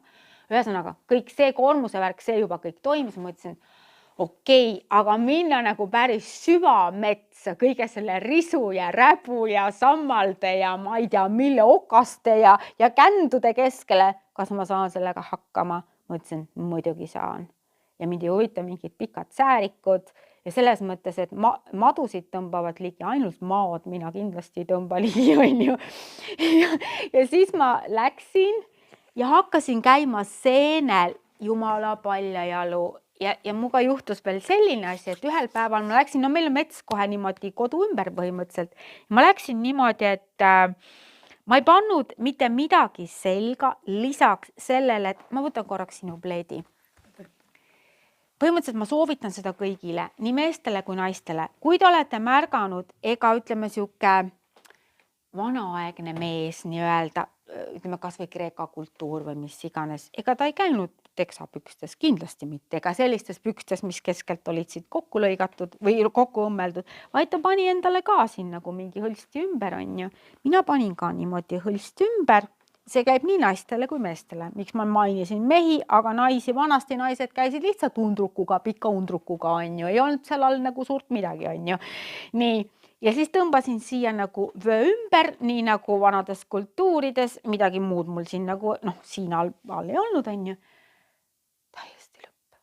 Täiesti kosmiline kogemus. Ma muutusin selliseks konduktoriks taeva ja maa põhjade vahel, sellepärast, et mul ei olnud takistavaid tegureid vahel. Ja niimoodi ma möllasin mööda samblaid seal ja see oli. Ja siis ma selles mõttes, siukestest asjadest satub sõltuvusse ja me tegelikult peamegi sattuma hoopis teistest asjadest sõltuvusse. Näiteks mina absoluutselt ei toeta loobumisenergiat, vaid ma toetan uutest asjadest vaimustumise energiat. Ja sellega sa jõuad väga palju kiiremini, väga palju ägedamatesse kohtadesse. Vaata. Põhimõtteliselt on see, keegi siin enne juba mainis, et kehakaal ei läinud sugugi alla siis, kui dieeti pidasid, on ju. Sina ütlesid või? On ju? Tähendab, jah. Tegelikult on niimoodi, kui sa kehale nagu annad signaali, et sa loobud millestki, on see vaimne, füüsiline, toiduline, ükskõik mis asi ja aju saab teada, et sa hakkad millestki loobuma, siis läheb ta kinnihoidmise režiimi peale, ehk siis ta mõtleb, et okei, mind pannakse näljale, kõik, mis mul on, tuleb säilitada ja lisaks sellele sa oled kogu aeg ka vaimselt siukses tundes, et mina jään millestki elus ilma. Jube vastik tunne, et mina nagu üldse viimasel ajal ei liigu mingi askeetluse või millegist loobumise suunas, vaid mul on niimoodi, et ekstaas ja vaimustus, ma lähen sinna suunas, ma teen lihtsalt paremad valikud, sest need on niivõrd ägedad, on ju. Mind isegi huvita mingi loobumine. Loomulikult ma loobun sellest madalamast jamast, on ju, aga see pole loobumine, vaid see on äge. See on lihtsalt niivõrd hea. Ja see tegelikult see fookuspunkt on hoopis teises kohas, mitte loobumise peal, vaid vaimustuse peal on midagi palju ägedamat olemas. Ja toiduga samamoodi, kui meil siin hakkame pärast süljestama koos, on see, et nagu enne öeldi, sa sööd reaalselt vähem. Süljestaja sööb võib-olla 1/3, võib-olla 2/3 vähem, kui sa sööd siis, kui sa ei süljestaks, kui sa sööksid tavaliselt, enam-vähem kiirel moel, on ju. Eesmärk ei tohi olla süüa vähem. Sellepärast, et mis siis juhtub? Keha läheb vähem söömise mooduli peale ehk siis kitsendusmooduli peale ja ta ei võta seda vähest toitu, ta ei võta seda vastu, sest ta on juba selle mooduli peale, et parem siis juba mitte midagi. Ja see, ma olen ise seda kogenud, ma olen süljestamise puhul isegi selle vea teinud, et ma tean, et ma süljestades söön vähem ja siis see, mida ma söön, isegi see ei omasta, sellepärast et keha on juba niimoodi, et me oleme nüüd siin säästurežiimi peal. Sa pead olema valmis niimoodi, et kõige õigem on öelda endale, ma söön palju ma tahan, aga ma usaldan oma tarka keha. Ja siis sa lõpetadki õigel normaalsel momendil ära. Ja see asi, mida ma olen ka hästi palju märganud ja rääkinud, on see, et Eesti rahva sees on näljateadvus ja nagu ilgelt sügaval on see näljateadvus. Ja sellepärast me ahmime ka süüa, sest me ei tea, kas me saame järgmine kord. Ja siis me sööme ennast täis, sest praegu ju saab. Ja siis ma õppisin endale ütlema, rahune maha, homme saab jälle süüa, no päriselt saab, ma tean, et saab, rahune maha.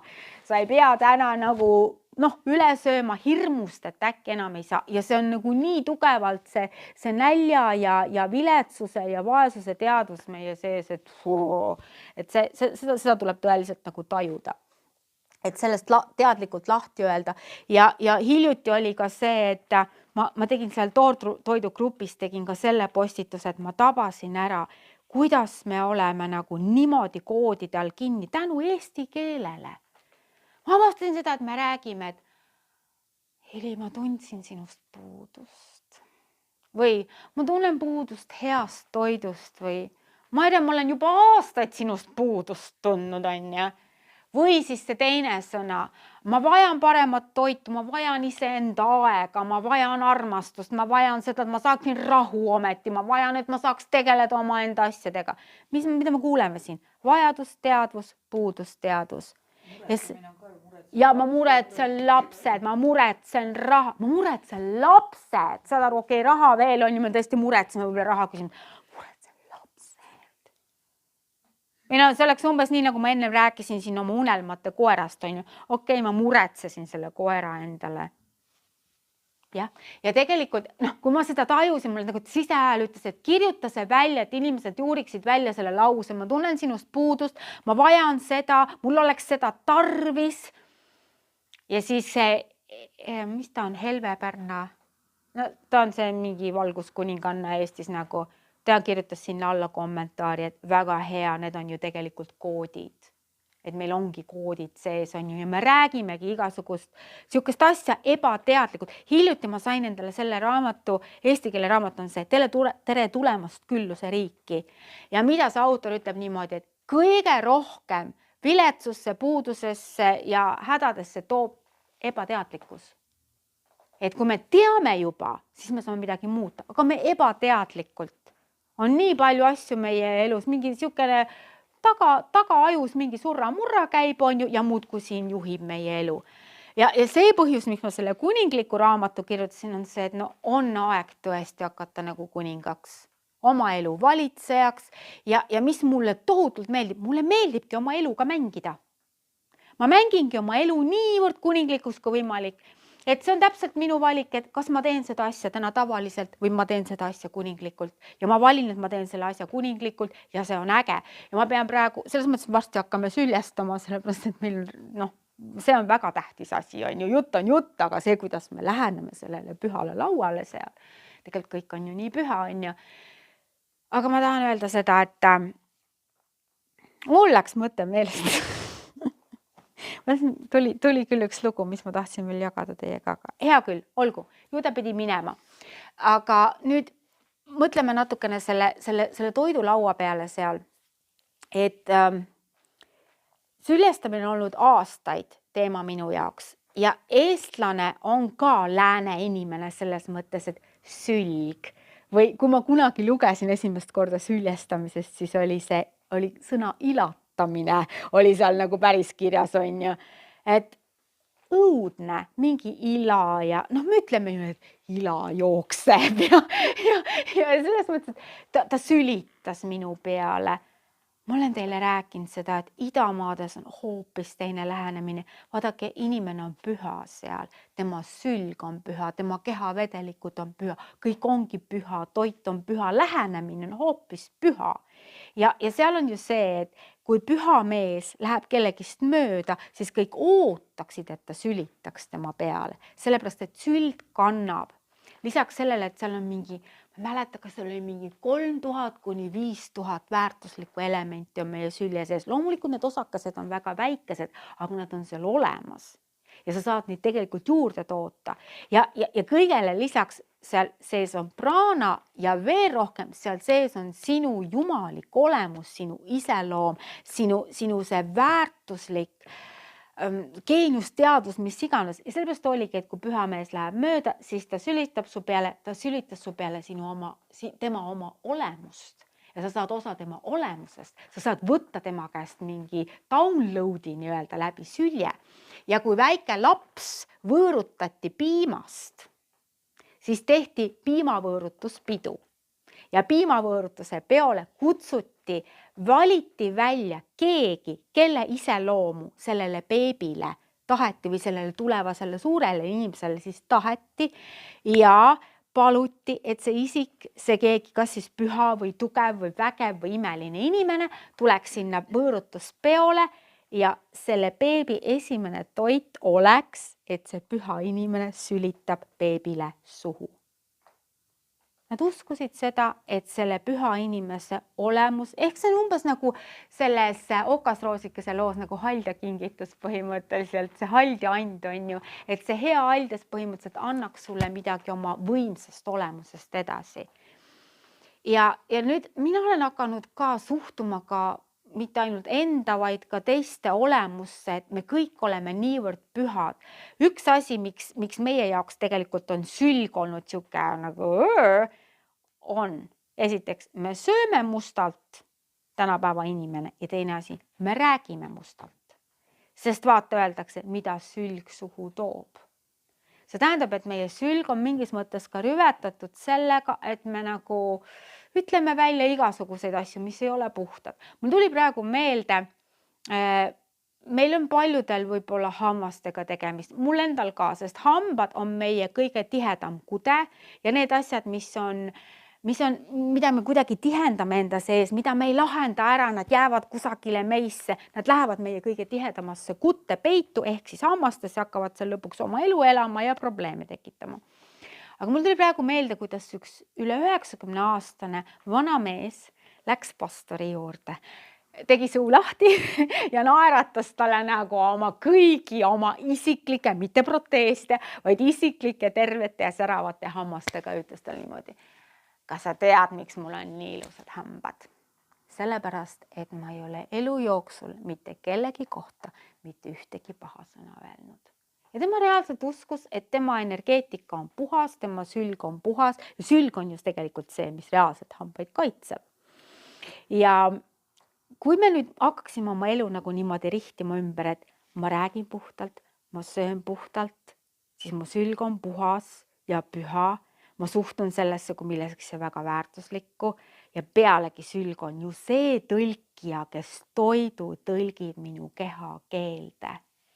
Ilma süljeta ei saa meie keha üldse arugi, mida me sööme.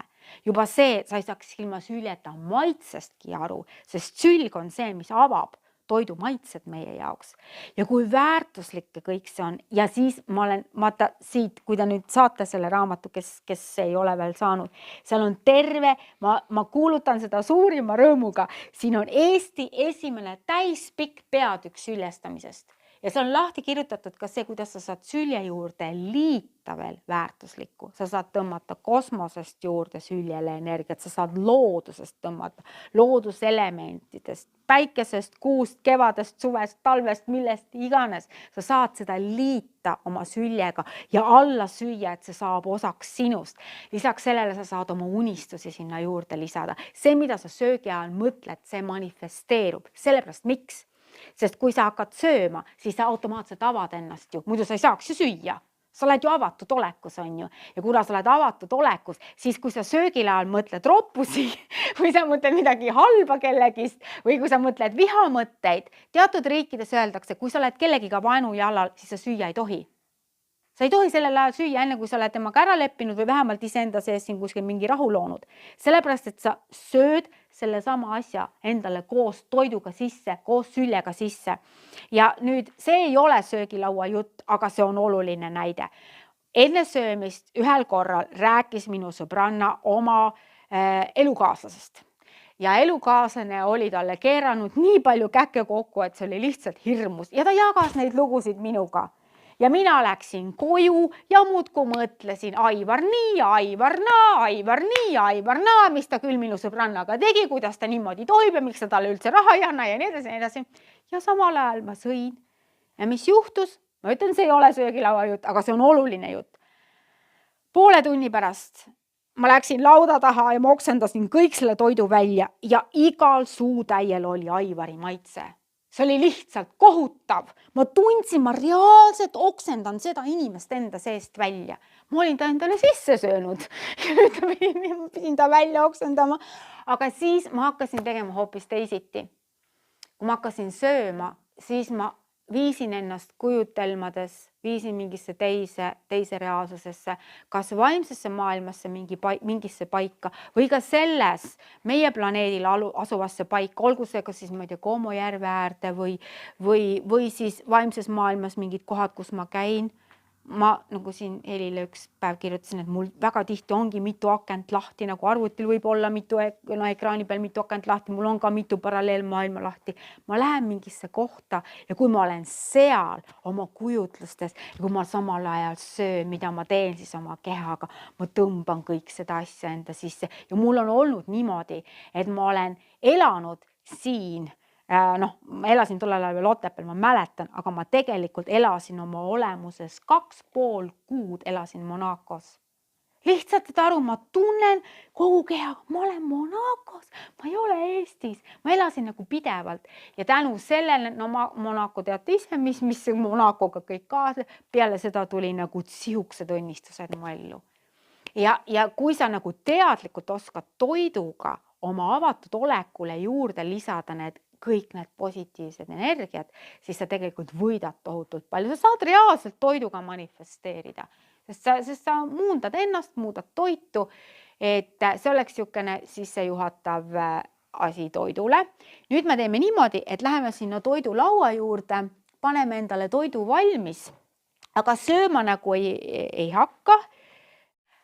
Siin kausis on selline salat, mis on nagu natukene lausa eine moodi, et mis komponendid annavad alati hea salati, on sibul, hapukurk, sidrunimahl. Need asjad nagu peaksid olema igas salatis ja neid võiks tasakaalustada roheline kurk.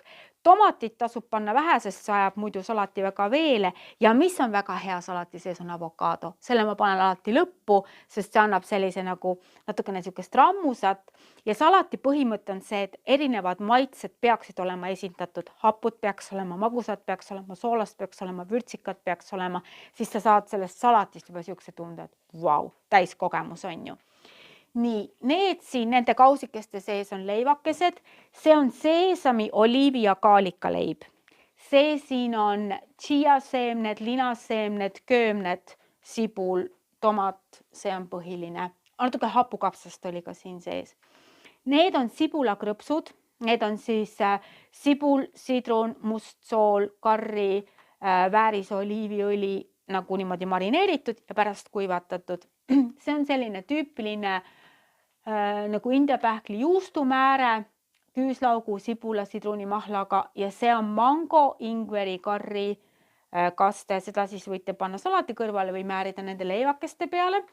Need on kuivatatud šampinjonid, jätab niisuguse mulje, nagu oleks kuumtöödeldud toit, tegelikult ei ole, on lihtsalt koos sidrunimahla, musta soola ja õliga niimoodi kokku segatud ja siis kuivatis lastud niimoodi natuke kuivada ja hanguda ja olla.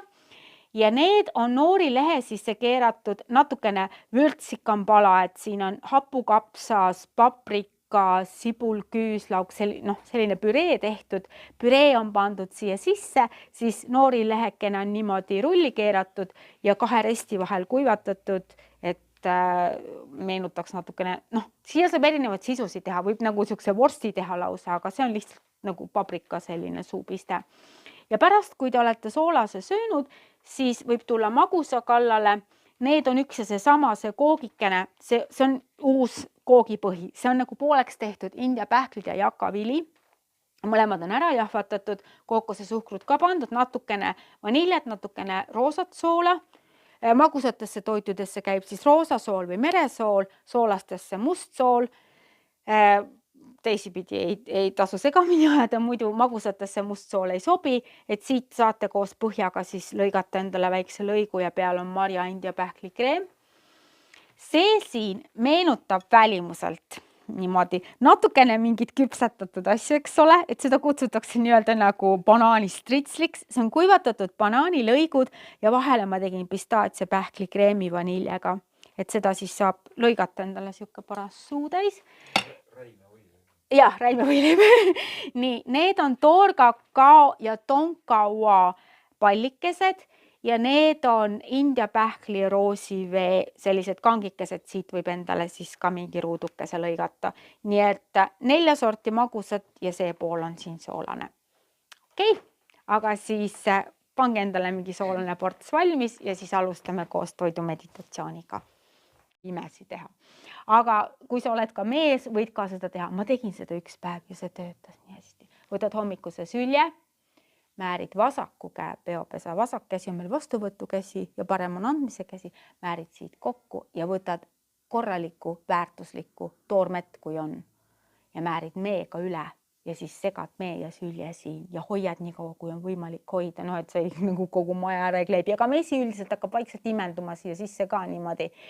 Ja sellega sa saad, aafriklased teevad seda ja nad teevad näiteks, kui nad lähevad mõne inimese juurde, kelle käest on neil vaja mingit head business stiili saada või midagi kätte saada, siis nad teevad enne nagu käe, mee ja sülega kokku, et anna nüüd mulle, ma olen ligitõmbepunkt, mesi ju kleebib, on ju. Mida mina muidugi tegin on see, et ma ei suunanud seda konkreetselt niimoodi umbes, et see ja see on ju, anna mulle raha, vaid ma suunasin selle lihtsalt nagu vastuvõtuks selles mõttes, et kogu universum võib ju mulle anda, mis ma tahan, on ju.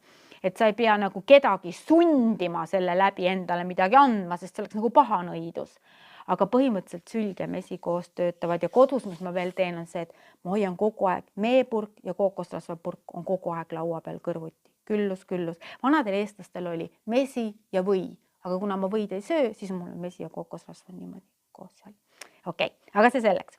Nii, et võtame selle taldriku või kausi, mis iganes, võtke niimoodi pihkude peale.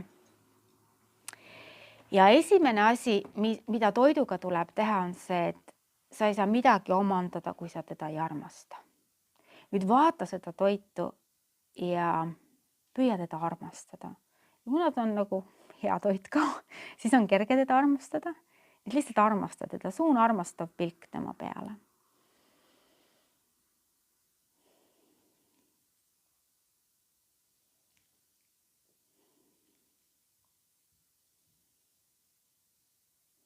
Ja samal ajal proovi suhteliselt sügavalt hingata.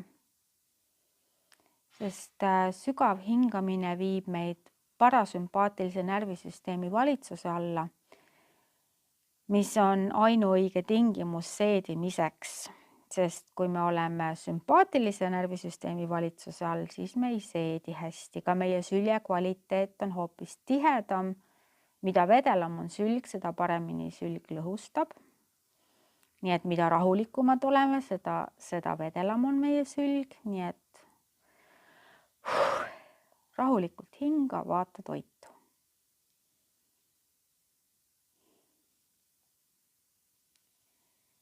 Ja nüüd teadvusta endale, et su käte seest tuleb soojusenergia selle toidu sisse. Mina nagu praegu näen, et mul tuleb helesinine energia tuleb toidu sisse minu kätest. Sul on lilled siin ka. Jaa, väga hea. Sul on violetne leek seal puhastavana. Üliäge. nii, ja kui sa juba selle ära nägid, siis on väga hästi. Ja nüüd ma ütlen mõned sõnad ette ja te võite oma kas sosinal või oma südames järele öelda need laused. See toit on ilus. See toit on hea. See toit on püha. Mina olen püha. Me saame üheks. Me ühineme. Ma tänan selle toidu eest, et see on praegu tulnud minu elu õnnistama, minu keha rõõmustama, minu vaimu ülendama, minu tervist looma ja minu tuju tõstma. Ma olen üdini tänulik selle eest. Ja ma võtan selle vastu kui kõige parema toidu sellel hetkel. Aitäh. Ma olen valmis. No nii, nüüd sa oled tõesti valmis. Ja siis teeme niimoodi, et ma rohkem teid ei tüüta. See on teil kodune erapraktika edaspidi. Aga esimesed 3 suutäit püüdke süüa niimoodi, et toit kaob iseenesest suust ära. Et pigem sa pead teda tagasi hoidma. Ta nagu tahaks juba ära minna. Hoiad veel tagasi. Ja kui sa tahad veel eriti täiuslikku kogemust, siis sööd suutäie ära, ta on juba ära läinud ja siis natukene meenutad veel seda maitset, enne kui võtad järgmise suutäie. Ja siis kodus võite süviti minna selle praktikaga.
Sülemestamist harjutades on vahel isegi mugavam hoida silmad kinni. Kuidas kellelegi sobib muidugi.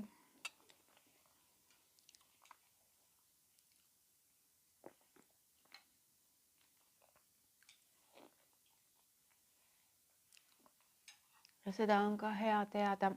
Teie sööge ja ma vahel siin natukene kõrvale räägin, sest ma nagu täna õhtul ei keskendu niivõrd söömisele kui teiega olemisele ja teiega rääkimisele, on see, et paljude toitude puhul me ei saa lõpuni teada, kuidas nad maitsevad, kui me ei ole neid lõpuni vedelikuks süljestanud. Sest eriti süsivesikute puhul asjad hakkavad avanema alles viimases lõpus.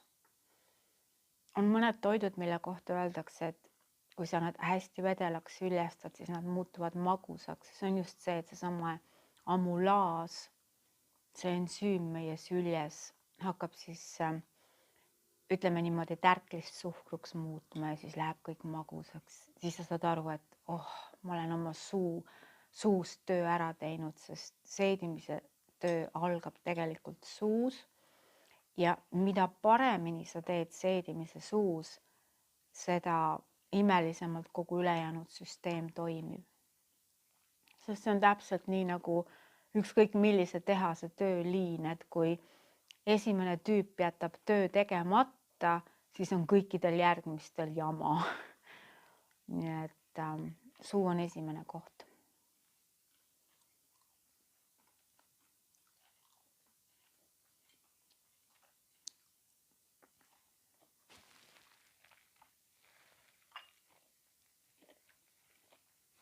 Ja see on tegelikult tohutult imeline, kui palju sa võid saada ühest suutäiest. Et meil on tihti elus see harjumus, et enne kui eelmine ei ole veel alla läinud, me lihtsalt automaatselt tõstame nagu kas lusika või kahvliga järgmise suutäie suhu juba. Seda ei tohiks kindlasti olla. Sellepärast on ka see, et kui sa võtad suutäie, siis sa paned selle, kui sa ei söö kätega, vaid sööd ütleme lusika või kahvliga, sa paned selle lusika või kahvli ära taldriku peale, et ta ei ole sul käes, sest muidu sa automaatselt tõstad peale, enne kui eelmine on ära läinud. Ma mäletan ühte oma postitust, kus mind tabas nagu täiesti imeline ilmutus. Ma kirjutasin seal niimoodi, et miks ma peaksin haarama järgmise suutäie järele, kui eelmises on veel nii palju potentsiaali sees. Ja tegelikult nii ongi mõeldud, et sa saad igast suutäiest kätte kõik, mis seal on.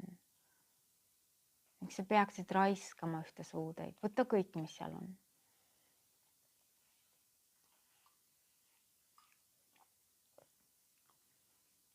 Ja see mõte on mul ka olnud, et me kõik tahame tõsta oma külluse teadvust ja oma miljonäri teadvust ja mis iganes, kuidas keegi seda sõnastab.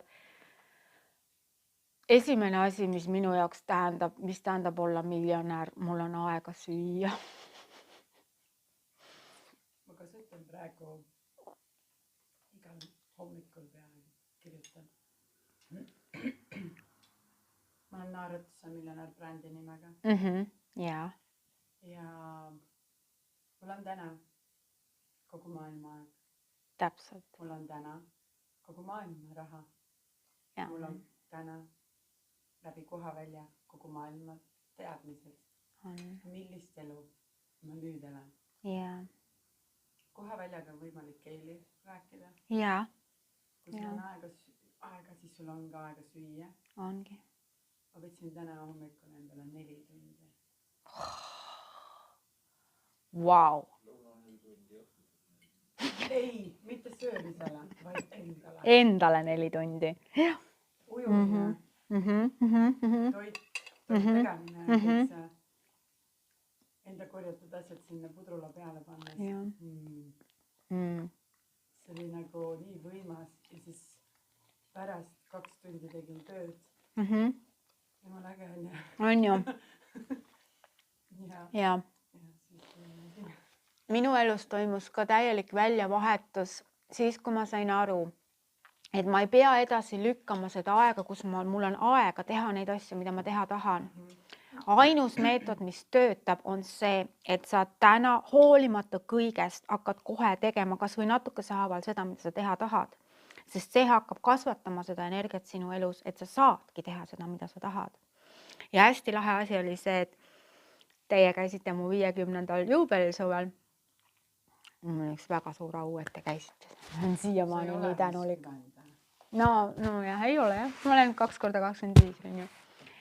Ja siis oli niimoodi, et enne 50. juubelit ma ütlesin endale ja mina lähen 50. juubelil pensionile. Ma ütlesin, no ma ei nota on ju, miks on ju. Ma peaks oma ülejäänud elu raiskama tööl käimisele. Ja mis siis juhtus? Juhtus veel eriti hea versioon. Ma läksin sügisel muusikakooli siis nagu nii-öelda tööle tagasi ja direktor vaatab mulle otsa niimoodi, et mulle tundub, et sulle sobib paremini, kui sa ei peaks eriti tööd tegema. Ja siis ta oli mult tunnid ära võtnud.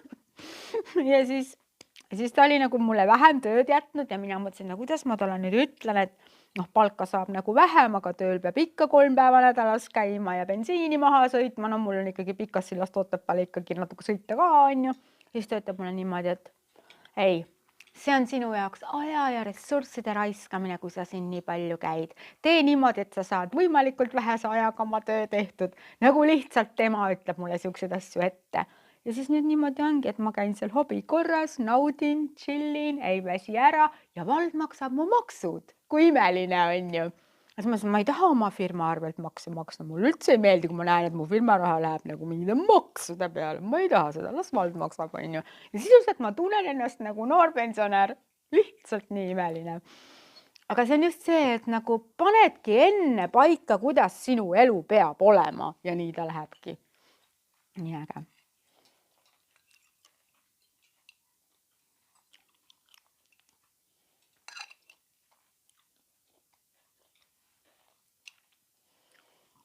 Teie sööge, ma jutustan. Ja siis juhtus veel identiteetidega väga lahe asi. See on nüüd selline asi, mida ei saa rääkida igaühel, aga teie olete minu sõbrad. Siis ma saan teile seda rääkida. Ma ütlesin, et sa võid nagu igal ajal võtta mis iganes identiteedi, kas või laenata kellegi identiteedi, sest me oleme kõik universumis üks, on ju. Ma võin võtta väga vabalt. Täna õhtul juba ma tahan Riina identiteeti, on ju. Võtangi.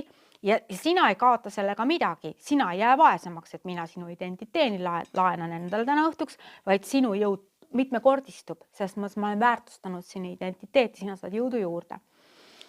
Ühel päeval enne selle raamatu trükkimist ma olin saanud Eestist hinnapakkumise 500 raamatule ja see maksis mingi 4200 € ainult trükkimine. Noh, küljendamine on mul juba kinni makstud oli. Aga lihtsalt, noh, kuna see on suht paks raamat, on ju mingi 372 lehekülge, hind selline. Ja tollel päeval mu sees tõusis esile, et täna mine Elon Muski identiteeti. Hallo, mees tegeleb miljarditega, on ju, mingi kosmose, ma ei tea, asjade ehitusega, on ju. Kusjuures Tai Lopez küsis ta käest hiljuti, et kuidas on võimalik, et sina ehitad kosmose asju, kui sa ei ole seda õppinud. Elon Musk oli talle vastanud, et ma lihtsalt loen nii palju. Et selles mõttes, et lugeda palju, see on üks edu aluseid, on ju. No see selleks. Ja tollel päeval ma ütlesin, et okei, tema võib tegeleda miljarditega, mina tegelen tuhandetega, aga energia on see sama ju. See võimas suur energia. No nii, võtsin siis tema identiteedi endale laenuks tolleks päevaks ja mind üldse huvita, mis vigu see inimene teeb, sest mina võin võtta selle hea asja tema elust. Ma võtan igalt poolt nagu nii häid asju, jätan kõik muud asjad võtmata, on ju. No nii. Ja siis tollel samal päeval kirjutas mulle üks tuttav Rootsi ärimees, et kuule, mida sa pullid, mida sa selle Eestis trükid? Et ma olen nagu aastaid Lätis asju teinud, seal on hoopis teine maailm nagu. Ja siis ta otsis mulle kontaktid, vahendas natukene ja siis ma sain 500 raamatu asemel, ma sain 600 raamatut, 3000 € millegiga. Ja siis ma hakkasin veel kasumit vahele sinna arvestama, mida ma selle 100 plussi pealt nagu võidan. Ja siis ma arvestasin, et ma olen ma ei tea, mingi 3-4 tuhat võidan sellest väiksest liigutusest, et ma kolisin nii-öelda asjaga Eestist Lätti. Aga see oli just see, et ma olin nagu kõrgemas energiast tollel päeval. Ja siis lähevad kõik uksed ja avanevad ja niimoodi. Kui sa oled madalas energias, siis sa lihtsalt tõmbad oma uksed ja võimalused kinni. Ja seda ma olen ka öelnud, et su energia peab olema suurem kui see, mida sa tahad. Ütleme näiteks, kui mul oleks praegu 200 € energia, luua sellega 1000 €. Jube raske. Kui mul on 1000 € energia, väga kerge on luua 200 €, sest mu energia on suurem. Ükskõik mis valdkonnas. Ma tahan endale, mul on üks uus asi, mida ma tahan luua ja nüüd ma praegu, mis ma teen, ma lihtsalt kasvatan oma energiat, et see oleks suurem kui see asi, et see asi oleks nagu mingi pisi asi. Ma tahan nagu selleni liikuda praegu, et mu energia on lihtsalt nii suur, et see asi mahub sinna ilusti sisse ära ja siis võtame ja teeme selle asja ära. Raharuum. Jah. Just. Kas sul on raharuum? Raha saaks tulla. Nii äge on ju. Kas sul on mahutid, kuhu panna? Et kui mulle tuleks praegu reisipakkumine, et Nii. täna nüüd peaks minema lennuna, et Nii. loomulikult mina lähen. mina olen valmis saanud. Jaa. Mina praegu võimendan seda, et jaanuar-veebruar olen kuskil, mul ei ole lennupiletit veel ostetud, aga ma võimendangi praegu samamoodi. Jaanuar-veebruar tahaks olla soojas, seda taastage külmemad kuud. Ja see võiks olla niimoodi, et mulle makstakse, sellest tuleb reisivideo või reisi mingi sari ja mulle makstakse selle eest lihtsalt keegi vajus ära kuskilt ja ruttu on vaja leida. Ja mina olen see, sina oled valmis. Ma olen valmis sellisele pakkumisele, et nüüd Maarja on mineks seljakotiga asjad ja üles kõik osta, pass kaasa, pass kehtib, kõik on, mul on see ruum tehtud, pass kehtib seda. Ja see on hästi huvitav, nüüd ma olen ise ka põnev. Ma tean ühte perekonda, kes planeeris, et nemad võidavad reisi ja tead, mis nad tegid või? Nad seal riigis ei olnud vaja passe nagu teha muidu, aga nad tegid passid valmis teadmata, et nad võidavad, aga nad uskusid. Nad panid valmis ennast. No vot. Kogu aeg oleme reisil käinud, enne teed raha ja siis lähed reisile, vahepeal mõtled juba, kas ma ikka saan arvet kõik maksta, kas ma reisil ikka nii palju kulutan ja me kõik peret mõtleme, ma ei usu, et ma ainukese. Ei, muidugi. Tuled tagasi, hakkad jälle ropult nagu tööd tegema, et seda raha saada. Maru nauding küll on ja. Kus mul makstakse kinni kõik, kus ma saan palka ja ma tulen tagasi, ma lähen rahulikust tempo selle edasi. Ma vahepeal mõtlesin ka, ma olin nagu selles energias, et ma pean kõik ise kogu aeg kinni maksma ja nii edasi, on ju. Tubli inimene pean olema kogu aeg, on ju. Nüüd ma olen uuesti väljas sellest. Ei ole vaja selles mõttes, et võta vastu, sulle lihtsalt antakse ja siis anna edasi. Anna teistele samamoodi, külluses, helduses, ülevoolavas helduses lausa. Et nagu mõnus. Selles mõttes ma ütlen ju ka seda, et andmine on ju rikaste luksus tegelikult. Ma olen siis rikas ju. Muidugi, ongi. Ma annan juba aastaid. Ja. Tuleb nagu agaraid vastu. Ja. Nii äge. Ja ma võimendan veel näiteks, kui mina midagi tahan, siis see võib mõnikord 50 inimest ka kõik saavad näiteks. Ma küsin midagi. Issand jumal, ma tegin teised kõnne, teil sama. Miks siis nagu välja ei öelnud? Ja. Ma võlun edasi. Aga tead, mis naistega on või? No. Ma ei tea, kuidas meestega, ma pean seda uurima, aga naistega on see, kui naine intensiivselt silmitseb ühte asja 10 sekundit, siis ta saab selle. Mul oli niimoodi, et ma olin selles jumal sageduses ja ma läksin ühte kohta külla taimi võtma, mulle lubati võtta taimi. Ja see oli lihtsalt kohutav, ma pidin ennast kontrollima niimoodi, et ma perenaine kõike üleks ei kaevaks, mis tal üldse oli seal. See oli niimoodi, et ma vaatasin, issand, kui ilus, ta ütles, et ma ostsin selle endale, ja küll ma kaevan selle välja sulle, on ju. Ja lõpuks mul oli kõik buss oli täis pakitud, ta jooksis mulle veel taimede kärre. Ma ütlesin, jumal, pidin ma nüüd seda taime ka vaatama. Nüüd ta kaevas sellega üles. Täpselt kõik, mille peale ma pilgu panin, kõik tuli maa, sest välja tuli minu bussi nagu. Et selles mõttes, et vaata, piibel ütleb, et ära himusta teise vara, et parem ära vahi kõike, on ju. Aga tegelikult me oleme võimsad silmade kaup, me oleme jube võimsad. Ma teadsin, et see on, ütleme 40 kilomeetri kaugusel. Nii. Aga enne seda mõtlesin, et läheks sealt Jägala joa, vaataks juga ja oleks olemises. Ja kuna esinemine oli tulemas, ma läksin 3-tunnise varaku minemise. Ja mõtle seal allika veel üks naisterahvas vaatab sulle otsa ja räägib vene ja eesti siukse segus. Hästi vähe eesti keelt. Aga see allikas on siin samas lähedal. Ma olin sõitnud 22 kilomeetrit. See allikas on seal. Ta lubate, ma näitan. Sõitke mu järgi. Ta näitas mulle 22 kilomeetrit Tallinnat, näitas mulle uue allika koha. Ma olin nii happy. Ma olin nagu kõik need kannud ja ma läksin esinema. Siis ma pakkusin allika vett. Ja seal olid pensionäärid, me saame kõik nooremaks. Kui nummi. Aga see ongi, et sinu kaudu läheb see ring kõik suuremaks, on ju. Õudsalt äge. Aga vaata, tead, miks sa mulle esimesest sekundist niimoodi mõjud on see, et sa ei ela tavalist elu. On ju? Sa ise võtsid mu kähendust ju. Ise võtsin, jah. Sellepärast. Ja. Sa oled minu silma jäänud. No. Ja, nii äge. 10 sekundiga on see asi, et kui me midagi kujustame 10 sekundit, see asi formuleerub mentaaltasandil. Ehk mentaalmaailmas muutub see asi nähtavaks. jaa. 2 sekundit kujustame midagi, siis on juhuslik Mhm. ja ta ei formuleeru Ahah, okei. nagu asjaks. Aga mis selle 17 sekundiga, mis see Abraham Hicks õpetab, mis tasand see siis veel on? Ma ei tea. Seda sa ei tea, jah? No see on ilmselt siis veel kindlam, kui juba 10-ga ära kujustub, on ju. sa saad ka siis nagu, kui sa vaatad nüüd 10 sekundit. Muidugi, tema on nii võimas. Igaks juhuks. Ja oma naist võib ikka väga pikalt vaadata. Jaa. Aga kullakesed, võtke veel süüa. Väga tubli süüestaja oled järelikult. Ma võtsin lihtsalt vähem kui sina. Nii äge.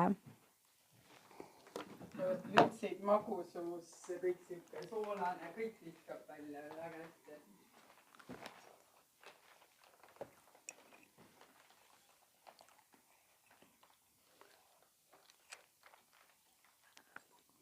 Ja need krõpsud lihtsalt sulavad suus.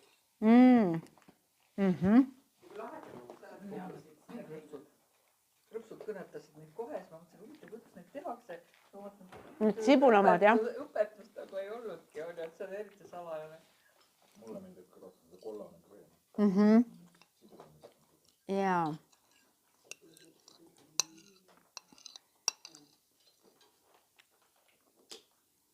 Oota, sa marineerisid ära need enne. Tead ma jah, panin sibulamahla, musta soola, karri, kookosesuhkru ja siis oliiviväärisõli. Nii, ja siis ma hoian neid nagu mingi 3-4 tundi vähemalt, vahel ka öö. Ja siis panen kuivatisse. Siis nad on lõpulikult nagu läbi töödelnud nagu. Kuni 42 kraadi siis või? Jah, 42-45, umbes niimoodi. Aga kindlasti mitte üle 48 ei lase nagu. Ma vist ei saa, ma ei tea, palju see tuleb. Tähendab, tead, mis selle sibulaga veel on? Alguses võib olla isegi rohkem, sellepärast, et see niiskus temas ei lase sisemist temperatuuri nagunii tõusta kõrgemale. Et kui sul on ka seal näiteks mingi 50 kraadine umbes värk, siis alguses see temperatuur ei tõuse nagunii ja siis pärast võid nagu alla keerata. Et see, mida ma ka alguses ei teadnud, et kuivatamisega alguses võib olla kõrgem, kui asi on niiske, sest see vesi seal sees hoiab seda lihtsalt temperatuuri madalamale. Läheb kiiremini lihtsalt.